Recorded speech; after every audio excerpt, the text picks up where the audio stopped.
اور محمد اللہ کے رسول ہیں۔ جب حضرت عمر نے رسول اللہ کے سامنے کلمہ پڑھا تو دارن ارقم خوشی کی آوازوں سے گونج اٹھا۔ صحابہ کرام نے اللہ اکبر کے نعرے لگائے۔ وہ جانتے تھے کہ عمر جیسے جری، بہادر اور بااثر شخص کے اسلام لانے سے قریش کے دل دہل جائیں گے۔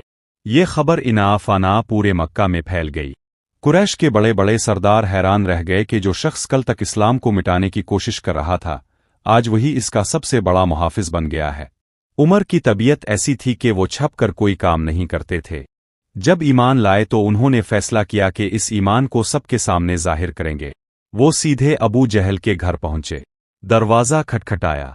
جب ابو جہل باہر آیا تو عمر نے کہا، اے دشمن خدا، سن لے، میں ایمان لے آیا ہوں اللہ پر اور اس کے رسول محمد پر۔ ابو جہل کا چہرہ غصے سے سرخ ہو گیا، مگر وہ جانتا تھا کہ عمر کو کوئی نہیں روک سکتا۔ اس نے دروازہ زور سے بند کیا اور اندر چلا گیا۔ پھر حضرت عمر سیدھے خانہ کعبہ کی طرف گئے۔ قریش کے سردار وہاں بیٹھے تھے۔ عمر نے بلند آواز میں کہا، میں گواہی دیتا ہوں کہ اللہ کے سوا کوئی معبود نہیں اور محمد اس کے رسول ہیں۔ یہ اعلان سنتے ہی قریش کے لوگ عمر پر پل پڑے۔ سب نے مل کر انہیں مارنا شروع کیا، لیکن حضرت عمر نہ گھبرائے نہ پیچھے ہٹے۔ وہ لڑتے گئے اور نعرہ لگاتے گئے، اگر تم میں ہمت ہے تو مجھے قتل کر دو، ورنہ سن لو، میں مسلمان ہو چکا ہوں۔ بالآخر تھک ہار کر سب پیچھے ہٹ گئے۔ یہ وہ دن تھا جب پہلی بار اسلام کا اعلان خانہ کعبہ میں کھلے عام ہوا۔ اس وقت تک مسلمان چھپ چھپ کر عبادت کرتے تھے۔ وہ ڈرتے تھے کہ قریش کہیں انہیں پکڑ نہ لے۔ لیکن جب عمر ایمان لائے تو ان کے دلوں میں ایک نیا حوصلہ آ گیا۔ ایک دن رسول اللہ کے پاس مسلمان جمع ہوئے۔ حضرت عمر نے کہا، رسول اللہ، کیا ہم حق پر نہیں ہیں؟ آپ نے فرمایا، ہاں ہم حق پر ہیں۔ عمر نے کہا، پھر کیوں چھپتے ہیں؟ آؤ ہم سب مل کر خانہ کعبہ میں جا کر نماز پڑھتے ہیں۔ رسول اللہ نے اجازت دی۔ پھر مسلمان دو قطاروں میں نکلے۔ ایک قطار کے آگے حضرت حمزہ تھے اور دوسری کے آگے حضرت عمر۔ یہ منظر دیکھ کر مکہ والے حیران رہ گئے۔ آج پہلی بار مسلمانوں نے کھلے عام خانہ کعبہ میں نماز ادا کی۔ قریش کچھ نہ کر سکے کیونکہ وہ جانتے تھے کہ عمر اور حمزہ کی موجودگی میں کوئی ان مسلمانوں کا مقابلہ نہیں کر سکتا۔ اسلام قبول کرنے کے بعد حضرت عمر کے اندر ایک عجیب سی طاقت آ گئی۔ وہ نہ کسی سے ڈرتے تھے اور نہ کسی کو اپنے دین کے بارے میں شرمندہ ہوتے تھے۔ ایک دن انہوں نے رسول اللہ سے پوچھا، رسول اللہ، ہم حق پر ہیں اور اگر ہم مر جائیں گے تو جنت میں جائیں گے، ہے نا؟ آپ نے فرمایا، ہاں بالکل۔ عمر نے کہا، پھر ہمیں کیوں چھپنا چاہیے؟ ہمیں تو ہر حال میں اعلان حق کرنا چاہیے۔ اس کے بعد وہ ہر موقع پر اسلام کا دفاع کرتے اور کمزور مسلمانوں کو بچاتے۔ قریش نے بہت کوشش کی کہ عمر کو اسلام سے واپس لے آئے۔ کبھی رشتے کا واسطہ دیا، کبھی مال و دولت کی لالچ دی، مگر عمر نے ایک ہی جواب دیا، اگر تم مجھے آسمان کے سورج لا کر میرے ہاتھ پر رکھ دو تب بھی میں اسلام نہیں چھوڑوں گا۔ یہ الفاظ ان کے ایمان کی پختگی اور مضبوطی کا اعلان تھے۔ حضرت عمر کی دعا۔ اسلام قبول کرنے کے بعد ایک دن حضرت عمر نے دعا کی، اب مجھے اس دن تک زندہ رکھنا جب تک اسلام غالب نہ ہو جائے اور مکہ کے ہر کونے میں تیرے کلمے کی گونج نہ سنائی دے۔ یہ دعا بعد میں حقیقت بنی۔ حضرت عمر کے دور میں اسلام صرف مکہ ہی نہیں بلکہ دنیا کے بڑے بڑے ممالک میں پھیل گیا۔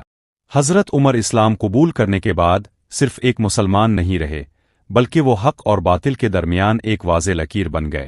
ان کی ایمانی غیرت، بہادری اور بے باکی نے مسلمانوں کے حوصلے بلند کر دیے۔ رسول اللہ نے انہیں الفاروق کا لقب عطا کیا۔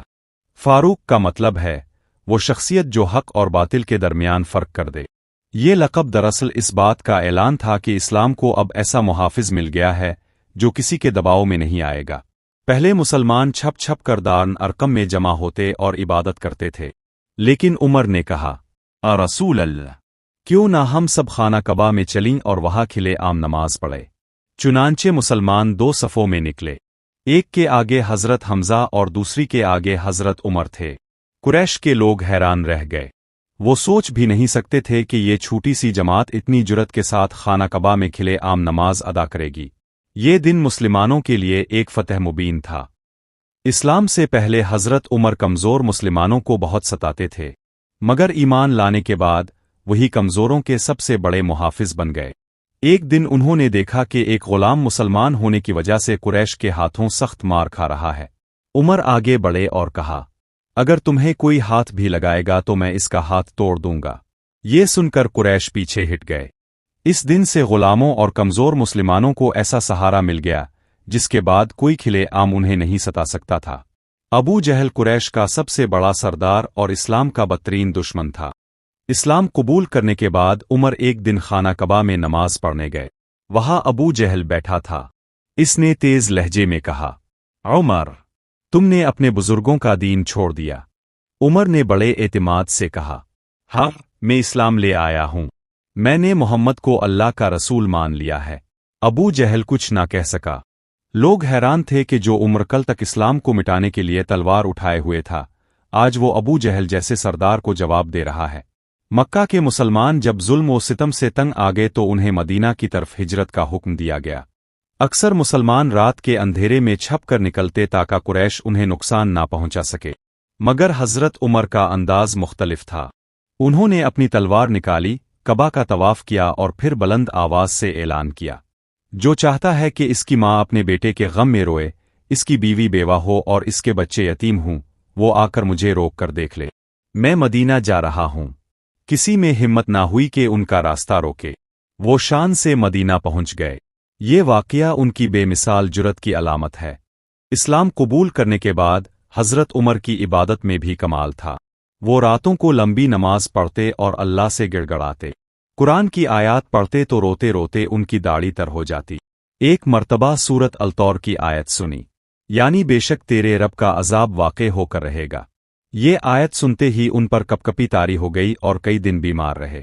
لوگ سمجھتے تھے کہ یہ ایک سخت مزاج اور بہادر آدمی ہیں، لیکن ان کے دل میں اللہ کا خوف پہاڑوں سے زیادہ بھاری تھا۔ اسلام قبول کرنے کے بعد عمر ہمیشہ رسول اللہ کے ساتھ رہتے، اب ان پر بھروسہ کرتے اور اہم مشوروں میں ان کی رائے لیتے۔ ایک دن رسول اللہ نے دعا کی، عمر اور ابو بکر کو میرے ساتھ رکھ۔ یہی وجہ ہے کہ رسول اللہ نے فرمایا، مر بعد أري ونبي تا وعمر تا لن مر بعد ونبي۔ اسلام قبول کرنے کے بعد حضرت عمر نہ صرف دفاع میں بلکہ ہر میدان جنگ میں رسول اللہ کے ساتھ ڈٹ گئے۔ ان کی تلوار اسلام کی عظمت اور حق کی حفاظت کا استعارہ بن گئی۔ غزوہ بدر، یہ اسلام اور کفر کا پہلا بڑا معرکہ تھا۔ حضرت عمر نے اس جنگ میں اپنے قریبی رشتہ دار کو بھی قتل کیا جو اسلام کا دشمن تھا۔ یہ اس بات کی دلیل تھی کہ ان کے نزدیک رشتہ داری سے زیادہ دین کی اہمیت تھی۔ غزوہ احد، اس مشکل وقت میں جب مسلمان منتشر ہو گئے تھے، حضرت عمر رسول اللہ کے قریب ڈٹے رہے اور اب کی حفاظت کرتے رہے۔ غزوہ خندق، جب قریش اور ان کے اتحادی مدینہ پر حملہ آور ہوئے تو عمر مسلسل دفاعی مورچوں پر موجود رہے۔ صلح حدیبیہ، جب صلح کے کڑے شرائط سامنے آئے تو حضرت عمر کے دل میں غرتن ایمانی جوش مارنے لگی۔ انہوں نے رسول اللہ سے بار بار عرض کیا، رسول اللہ، ام حقن، پھر ہم کیوں جھکیں؟ اگرچہ بعد میں یہ صلح اسلام کے لیے بہت بڑی فتح ثابت ہوئی، لیکن یہ واقعہ عمر کے بے مثال اخلاص کو ظاہر کرتا ہے۔ جب مسلمان مدینہ منورہ پہنچ گئے تو وہاں اسلامی ریاست کی بنیاد رکھی گئی۔ حضرت عمر اس ریاست کے مضبوط ستون تھے۔ وہ رسول اللہ کی مجلس شورا کے نمایاں رکن تھے۔ ہر مشکل موقع پر ان کی رائے مسلمانوں کو قوت دیتی تھی۔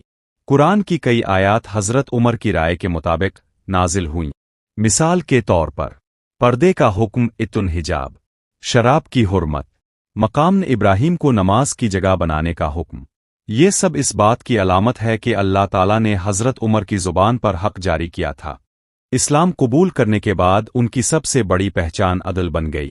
وہ اپنے فیصلوں میں رشتہ داری ذاتی تعلق کو کبھی آڑے نہیں آنے دیتے تھے۔ ایک مرتبہ ایک شخص نے شکایت کی کہ گورنر نے زیادتی کی ہے۔